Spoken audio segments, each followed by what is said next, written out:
So we've got a very high-powered, intense panel discussion, and to kind of set the stage for this panel discussion, we're very fortunate to have Seema Aziz, who's the founder and managing director of Sefam Private Limited.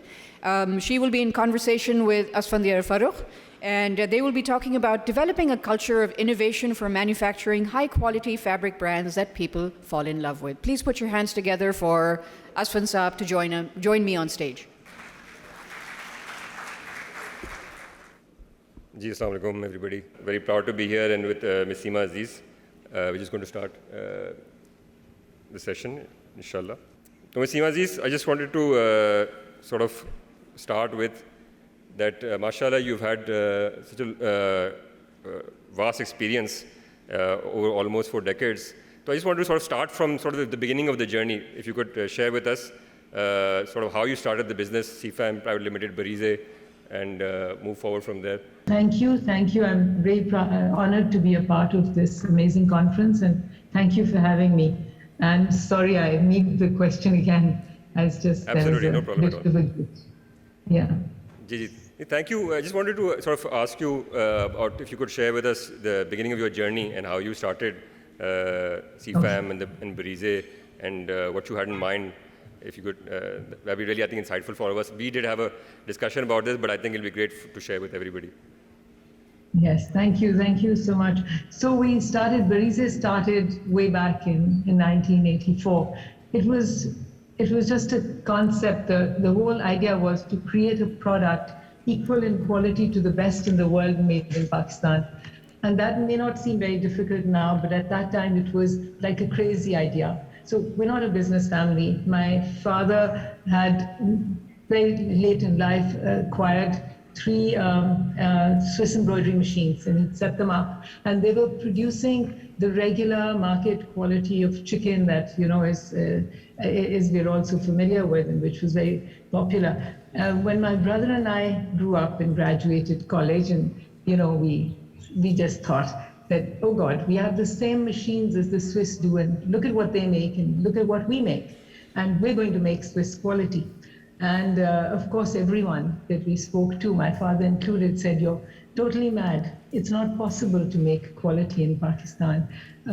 If you actually ever end up making it, how will you ever sell it? But basically everyone said it's not possible to make quality in Pakistan. All Pakistani product at that time was inexpensive and poor quality, and all expensive fabric and desired goods were foreign, smuggled or imported. Anyway, we were put it down to being young and crazy. We just thought we could do it. So we started, and of course it was a journey. It took us some time to create a fabric which we thought was the right quality to embroider, and then of course dyeing was a big issue. Dyes which didn't bleed on pure cotton fabrics was unheard of, and we ended up actually in the end paying more to dye a yard of fabric than it would have cost us to buy a yard of dyed fabric. And then of course we tweaked our machines to produce the quality that we wanted, and then where were we going to sell it? So we found a small shop in the basement of Shadman Market, the biggest, it was all we could afford at that time. Remember, nobody was with us. Everyone thought we were absolutely mad, and my father wouldn't hear about this. So we found a small shop in the basement of Shadman Market, which is the biggest smuggled goods market in Lahore, and that's where all the women went to buy expensive imported fabric. Anyway, we started 6th of April 1985. We opened, and everybody who walked in liked the fabric, but everybody said, this is not Pakistani, this is foreign. And we had a job convincing everyone we'd actually made it locally. And once we could convince them with that, they said, then why is it so expensive?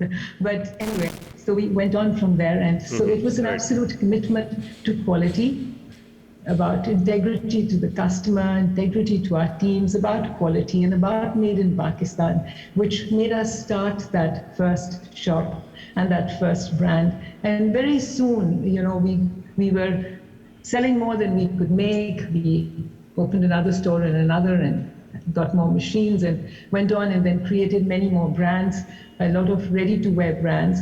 But, throughout this journey and throughout all the years, the commitment and the mission and the vision has remained the same. It's still an absolute commitment to quality and an absolute commitment to made in Pakistan, and absolute commitment of integrity of product, of integrity to the teams and integrity to the customers. So and just on that point, on that point, how have you maintained that culture, and how has that culture evolved over the 4 decades that you have been operating in?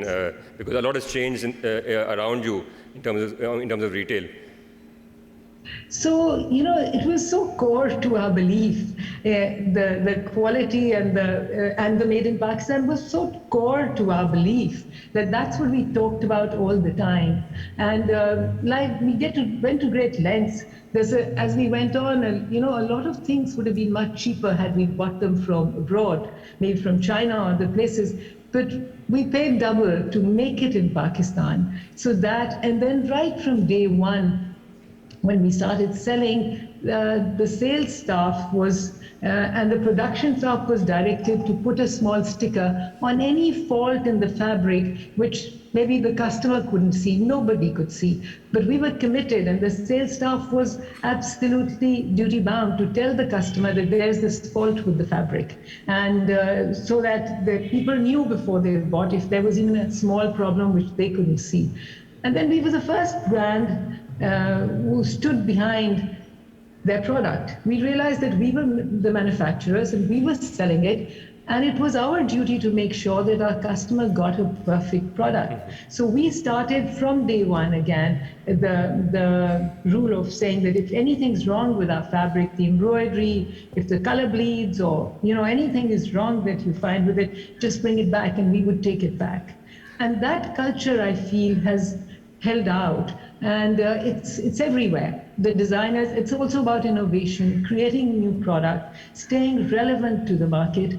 And it's through, from our design team to the production team to the retail team, everyone knows that quality is really, really what's dear to our hearts. And we keep telling them, you're never to take the customer for a ride. We're never to take the customer for a ride. Keep telling them what's wrong with us. And that is just held through with every last thing that we do. And I think it just permeates down. It's something you talk about all the time, and it's so close to your heart. It just permeates down through the layers. And I find that there's, this is a culture which runs throughout the company now. Everyone realizes that this is what we want to do. And I think that's pretty much it, because anyway, I feel that successful entrepreneurship is not about making money, not just about making money. I really feel it's about, about innovation, about solving problems, about creating a great product or creating a great service, and then money follows. And I think that's what we've done. We're very product oriented. We still make that product with a lot of care and with a lot of excitement, and really enjoy making all the stuff that we do. And we hope that people enjoy wearing it as much as we enjoy making it. Right. And also, we've never sort of competed in price, or, we've never got into any of those wars. We stayed clear with our mission of creating quality, right, innovating all the time, and creating a product which the customers would enjoy. Always Wonderful. Something which was new. And sort of coming from your organization to you as a female entrepreneur, what was your approach, or what has been your approach? I know we talked about this earlier, but I'd really like to share what was your approach starting out and throughout. Yeah. So I really think that I take it as I was maybe, it was an absolutely male or dominated industry. I think I was the only female out there way back 1984 when we started. And of course, we opened shop 1985 April. I think I was the only female out there, but I think it was a great positive. I had a great competitive advantage, maybe an unfair advantage. As Barize grew and prospered, I thought, wow, maybe I'm the difference. In a completely male-dominated industry, I had the great advantage of being the only female, a consumer. See, I was a consumer as well as a manufacturer. And maybe that's what made the difference. And maybe I could understand the consumers better than all the male business owners. I don't know, but I've always felt it's a huge positive. But on another note, I know what you're asking. I don't know, somehow it's made no difference to me at all. Maybe I'm just gender agnostic, I don't know. I've never felt that I was different or in any way that anyone treated me any differently because I was a female. I don't know, it never just registered that there was a difference. And so does it answer your question? I'm so sorry. Yes, I think it does. I mean, what I understand, what you're saying is that you went about what you wanted to do, and people sort of, realize that, that you are doing what you need to do, and nothing's stopping you, really. So you sort of, regardless of whether there's a male or a female, you just kept at it, and that's how things move forward. It didn't ever register. I went to the factory to do design, to whatever, to, monitor production in whichever way. I don't know, it never, it's only when people ask me the question that I think, should there have been a problem? But genuinely, I feel that people look at you as you look at yourself. And for a lot of girls and women out there who feel that it's difficult to, or who feel that our society doesn't allow it or our culture doesn't allow it, I'd like to say to them, believe in yourself. Just go out there and do what you want to do. Be yourself. Believe in yourself. I think people just look at you as you look at yourself and maybe give you the respect that you give yourself. So I don't know, I really feel that all women and girls and everyone actually should just believe in yourself and go out there and do what you want to, and you'll succeed. That's a great message, I think, for everybody.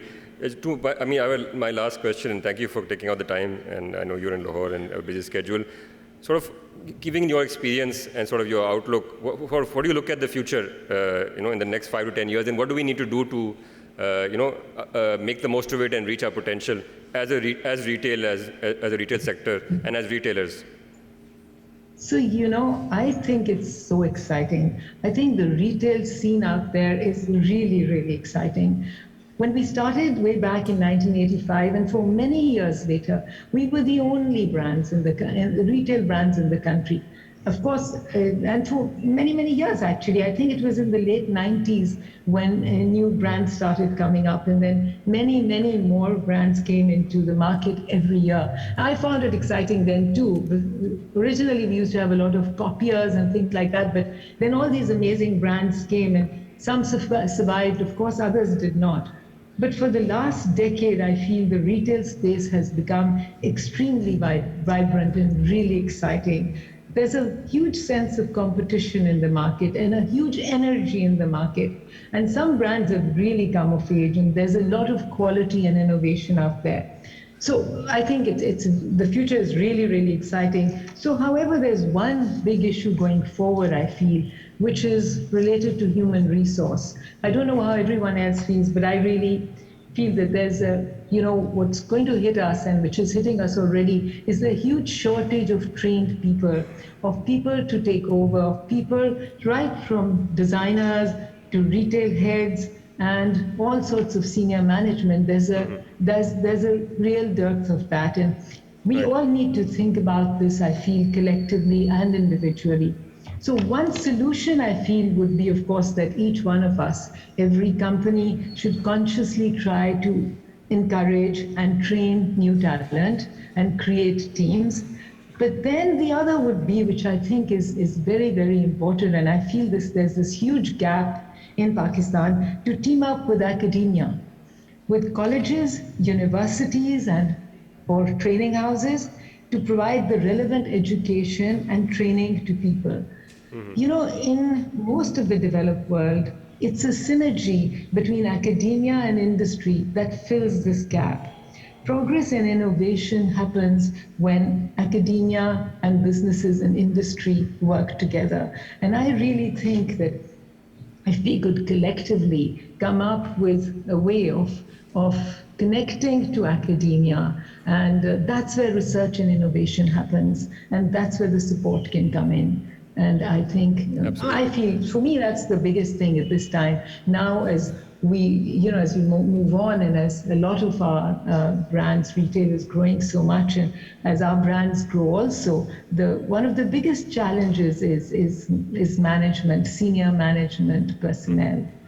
I think you definitely touched upon a very important point. That's something that I think we as a community are working on and need to do a lot more to build that talent, develop that talent, promote that talent, and make sure it's not just owner-run businesses only. Of course, there has to be structure and people coming in and succession planning and all those issues. Thank you. Thank you so much, Seema Saiba. It has been a pleasure talking to you, and I hope everybody enjoyed it, and look forward to interacting with you soon. Thank you so much. Thank you very much. Good luck for the rest of your conference. Thank you. Thank you. Khuda Hafiz.